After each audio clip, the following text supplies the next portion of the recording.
I'm Kate. I'm Abon. And I'm Sonia. And today we're dishing with you from Lebanese Taverna, which is located at 7141 Arlington Road in Bethesda.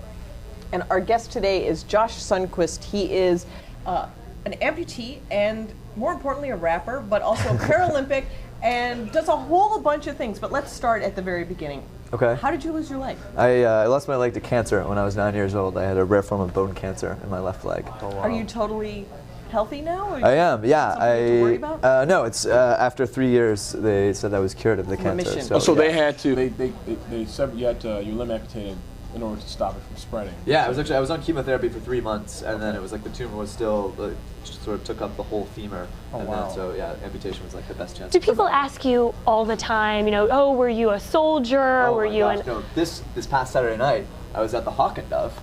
Shows how cool I am. I go to the Hawk and Dove. I do. I'm 25. You are that guy. I know. I am that guy.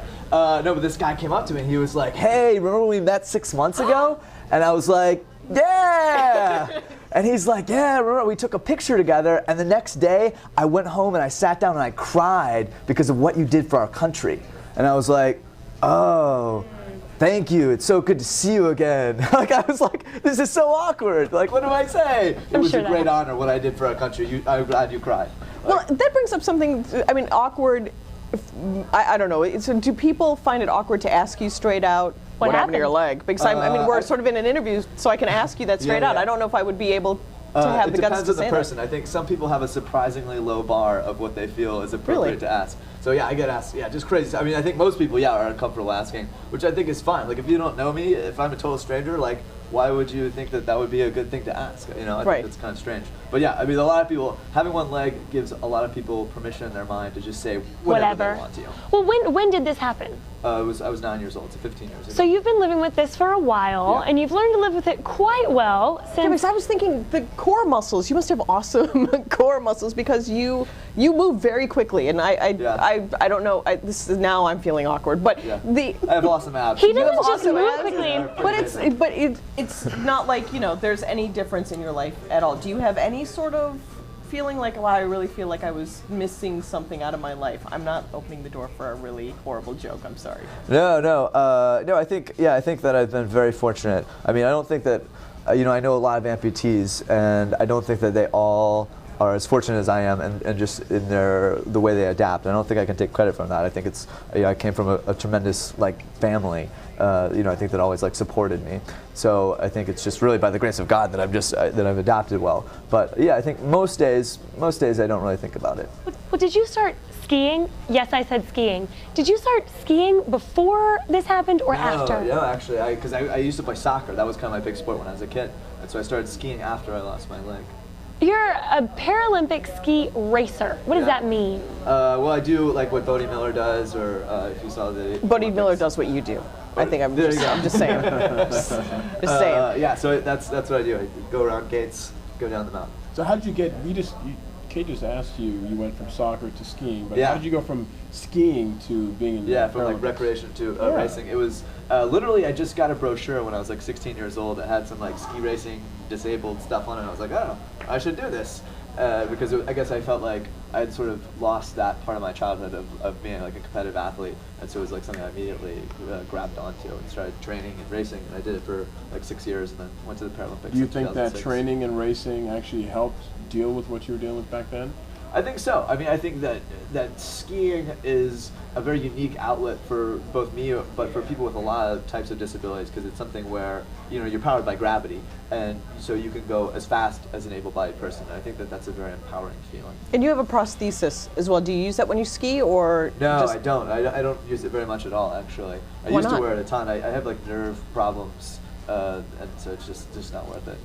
And so is this a feeling of empowerment that you get when you're skiing? Is that why you started LessThan4.org? And tell us about LessThan4.org. Yeah, I think a lot of the reason I started Less4 was I just get emails all the time from people who are like, oh, my cousin's friend is an amputee, what should I tell him? And I was just like, man, there needs to be a central website for amputees to connect with one another. And this was back before Facebook was as big as it is now, so there wasn't an apparent way oh, let's make a Facebook group. So I just made a separate website called LessThan4.org, which is an online community for amputees. Yeah, that's cool. And now we have to ask you about the rap, because very recently you've come out with an amputee rap. Yeah. Which is awesome. Which is awesome. Totally awesome.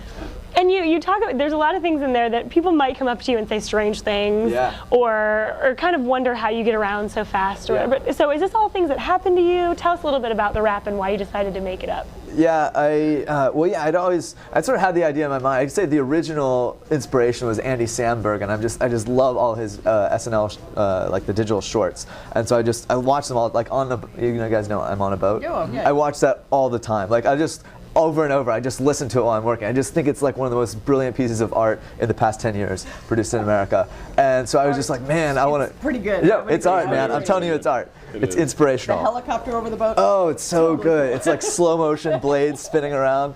So yeah, I wanted to do something like that. And then also, I was telling you earlier, the Arlington rap that Remy produced for this area, I wanted to do like an amputee version of that. And so what the lyrics are is, yeah, it's really sort of the last 15 years of being an amputee, just sort of all the kind of the things I've observed that I think are kind of funny, like I only tie one shoe, I don't have to pair my socks, just all the things like that people don't really think about when they think of an amputee that I think are kind of amusing. My favorite line was the one about bling. I think this is bling. Oh yeah.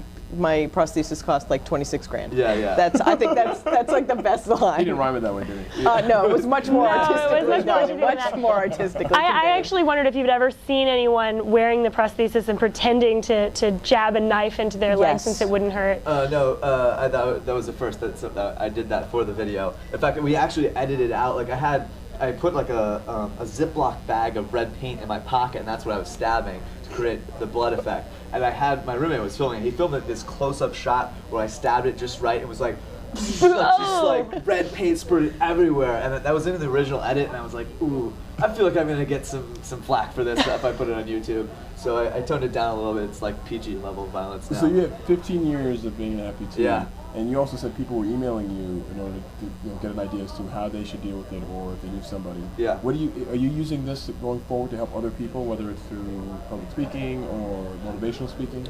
Yeah, I do. I mean, I think that I have been given a really unique story, and I think that yeah, I mean, when I look at my life, it's just amazing because I think that we all sort of deep down have this desire to look at our lives and think that things that we don't understand and bad things that happen for a reason. And I think that when we see a story that confirms that in our mind, we're like, yeah, I knew it. I knew that was the case. And I think that my life is that kind of story. So I feel sort of an obligation to share that. So yeah, I do. I professionally speaking, I give motivational speeches. Like that's my job. Is that your full-time job? It is. Yeah, that's how I make a living. That's great because you can inspire people who are not only amputees but even people who are able-bodied. For I don't know, like that. Any setback. But anybody, like whatever's going on, whether it doesn't matter, it could be financial, it could be medical, it could be whatever. Because it's the trend I was saying earlier is unique in a sense that it's all the same, and everything you're going through, how you get through that through perseverance is what I can learn. Very inspiring. Oh yeah, absolutely. I mean, the vast majority of my audiences are not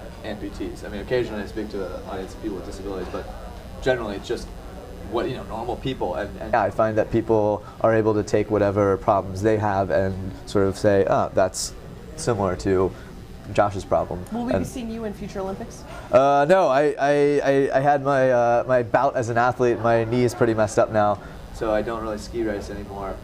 But yeah, hopefully you'll be seeing me on the speaking circuit. And, yeah, I just had my book come out last month, so perhaps you'll see me on book covers. We definitely will.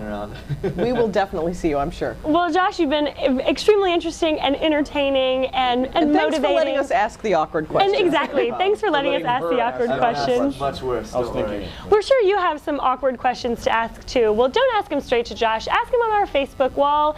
Facebook.com/thedistrictdish, or ask him on Twitter @thedistrictdish, and come back and check out who we're talking with next week.